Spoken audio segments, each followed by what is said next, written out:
le armó el caso que le armó, que fue un caso fabricado. Lo hizo para ver si lograba secuestrar a Nebot. Lo intentó con algunos miembros de la RC a los que tentó para que se vinieran de su lado, porque hubo muchos legisladores de RC que hablaban con ella, algunos que hoy son cercanos a Rafa y hablaban con ella. Eh, Más público de esos es Ronnie Aliaga, quien aludía a haber tenido una relación sentimental con ella. No sé si tuvieron una relación sentimental y no quiero saberlo, y no creo que tengamos derecho a saberlo. Yo conocí a varias de las parejas sentimentales de la doctora Salazar. Es una mujer reservada y creo que su vida es tan íntima como la de cualquiera. Y repito, no sé si con Ronnie Aliaga tuvo una relación sentimental. Sí tenía una relación, o sea, si había comunicación, eso sí, porque algún día me mandó el señor Aliaga un mensaje de la doctora Salazar y algún día la señora Salazar me mandó un mensaje del señor Aliaga. Es cuando tú confirmas que hay relación de algún tipo. Pero eso son anécdotas que quedarán para otro momento. La fiscal general Salazar escribió una figura de lucha contra la impunidad y la corrupción y la hizo a punta de aperturas de investigaciones. Abrió investigaciones contra la mafia albanesa, contra el presidente Moreno por Sinohydro, contra el presidente Moreno por INA Papers, contra el gobierno de Lazo por el caso Encuentro, contra los narcogenerales por el caso Narcogenerales, contra Tanya Varela por el caso Generalesa, contra los narcopolíticos del lacismo por León de Troya, contra los miembros del Estado que participaron en esa aparición de Nos Faltan Tres, contra los que violaron derechos humanos en las protestas de octubre de 2019, contra los que repartieron hospitales en 2020. Claro, era muy buena abriendo investigaciones y muy mal investigando. De hecho, abrió investigaciones todo el tiempo y ahí las dejó a su salida. Quedaron abiertas como una muestra de que ella aprendió que a la prensa había que darle titulares. Fiscalía abre investigación. Y luego ya está. Luego no había por qué cumplir aquello. Eso no significa que Salazar no haya dejado un legado de lucha contra el narcotráfico y la corrupción. No se equivoquen. Criticarla no es anularla. Describirla no es insultarla. La fiscal general fue la primera que entendió que en el Ecuador había un problema que había que atender desde la fiscalía, y ese es la relación entre el narcotráfico y la política. Y el caso Metástasis, hecho por los gringos, no hecho por los gringos, es una prueba de ello. Y ya puso en primera plana el narcotráfico y la relación con la política. ¿Cuál es el problema? El problema es que solo quiso ver una de las patas de esa mesa. Y esa mesa, a la que se sienta la doctora Salazar a comer, es que tiene muchas patas de muchos narcos y muchos políticos. Ella escogió una de las facciones. Claro, por algún lado hay que empezar. Sí, el problema es que no empezó, sino que se redujo a... La doctora Salazar decidió que solamente Norero, es decir, solamente esa facción del narcotráfico, cercana a los lobos, pero no del todo en los lobos, tenía que ser procesada.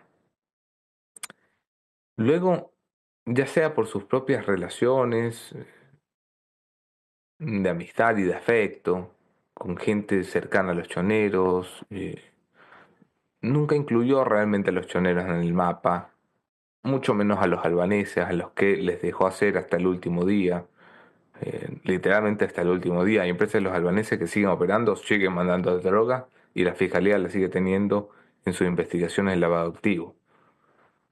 No se quiso meter con los lobos de frente, no se quiso meter con ninguna estructura criminal de frente, no desmontó ninguna estructura criminal de frente, no desmontó a los operadores de aduana, ni a los policías, ni a los militares que trabajan en eso de frente. Se estrelló ella de frente contra el poder de las Fuerzas Armadas cuando quiso ir detrás de los DRUF, se estrelló ella de frente contra el poder de la policía cuando los quiso investigar por sus relaciones con el narco. Y entonces yo creo la fiscal general también se vio sola. peleando siempre contra el número mágico de 70, porque un fiscal general vale 70, 70 voluntades en la asamblea. 70 asambleístas se paran, dicen ya no eres fiscal, y entonces te quedas sin cargo, sin protección y sin nada, enfrentando a todos los enemigos y a las amenazas de muerte. Y le dio miedo. Sé que se sintió sola. Sé que miró alrededor y se sintió utilizada, y que los que les prometían amor eterno no la amaban tanto ya, y que los que le decían que era ella la que había nacido para ser presidenta de la República no la apoyaron para su aventura.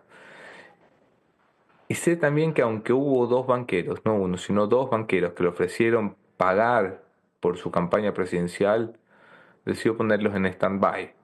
No les dijo que no, pero les dijo de momento no. Así que hace rato ya Diana Salazar no quería ser fiscal. Lo era porque le tocaba, porque su guerra con el correísmo es una guerra que no va a acabar hoy ni mañana. No va a haber tiempo en el calendario para que esa guerra amaine, y no va a haber espacio en el mapa global que la distancia geográficamente de las consecuencias de esa guerra. Su guerra con el correísmo la va a llevar toda la vida, así como el correísmo va a llevar toda la vida su guerra contra Salazar. Fue entonces que comenzó a atropellarse en los errores. Se atropelló en esos errores por esa guerra y ese miedo contra el RC, y en lugar de ser fiscal general decidió ser literalmente una política que no ganaba elecciones, pero incidía en ellas.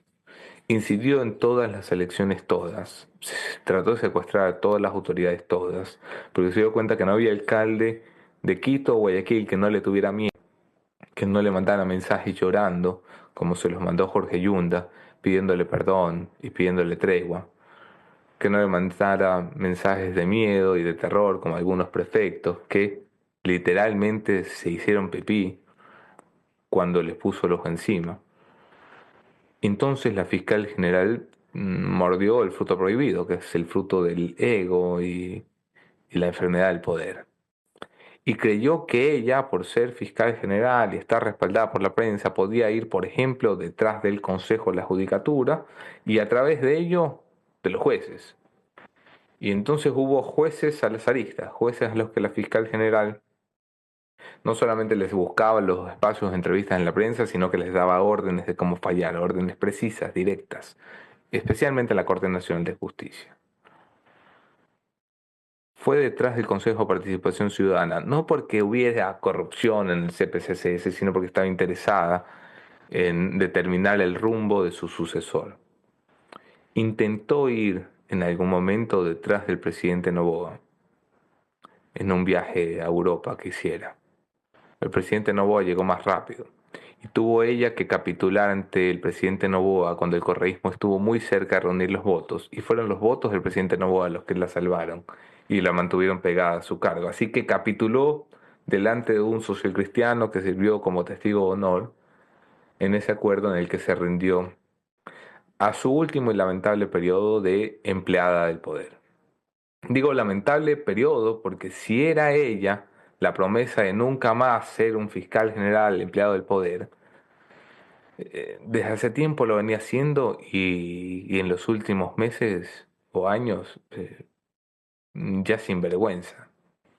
Si Galo Chiriboga fue el fiscal del correísmo, ella fue la fiscal del anticorreísmo, así como después de ella vendrá el fiscal del novoísmo. Ojo con eso.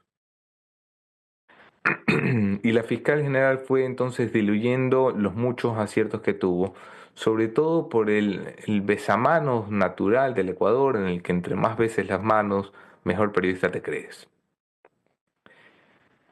Hubo quienes la acusaron de cosas execrables, como inventarse un embarazo.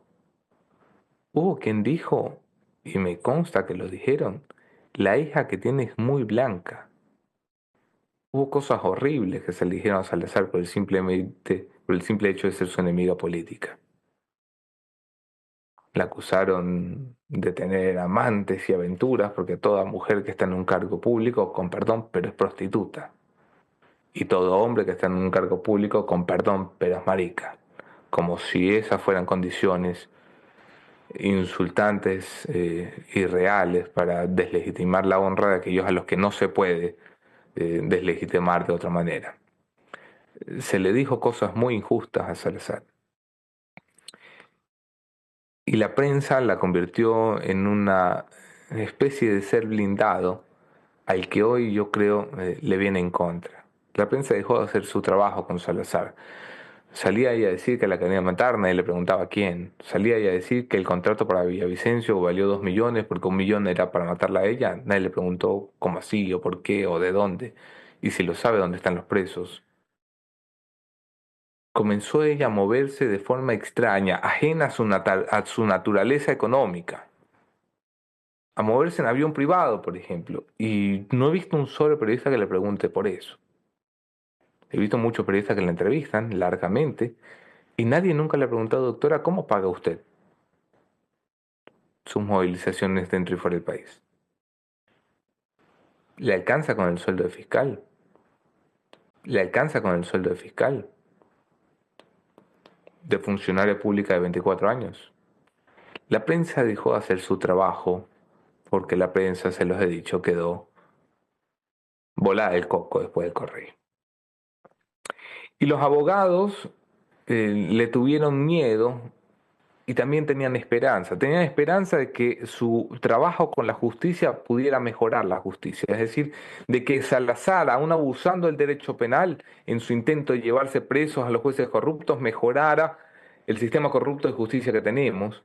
Pero los abogados, que en público le aplaudían, en privado decían, hombre, se está inventando cosas. Hombre, si quieres arreglar una cooperación fiscal con la doctora Salazar, tienes que ir donde fulano de tal, que era abogado también, le fue muy bien en esta época. Hombre, si tienes que llegar a un acuerdo con la doctora Salazar, ¿qué tal si en lugar de ir a fiscalía vas a este despacho? Hombre, que... bueno, los abogados sabían lo que pasaba alrededor de la doctora Salazar. Callaron porque este es un país de gente callada, de gente que prefiere no decir lo que piensa. Villavicencio algún día lo dijo, ¿no? Dijo que él y yo nos parecíamos en eso porque él no creía que la fiscal Salazar estaba haciendo un buen trabajo. Luego cambiaría de opinión, pero sería siempre pujante su relación, como pujante ha sido la relación de Salazar con cualquiera que la critique. ¿Dónde pasará ahora que se va del Ecuador? No lo sé, pero espero que donde sea que vaya, primero se encuentre bien, que se dedique a su familia, que se reinvente como perfil político, que no muerda el anzuelo de los que le pagan la campaña para tenerla de empleada en el poder, como ya la tuvieron de empleada en fiscalía. Porque eso sería tal vez lo peor que le pueda pasar a su legado, al que ella quiere defender. Tener que decir que todo lo que hizo lo hizo por querer llegar a otro cargo público. Salazar no es tan buena como ella cree, ni tan malo como otros pintan. Salazar fue una funcionaria pública, aunque la prensa te diga lo contrario. Bienvenidos, esto es Café La Posta.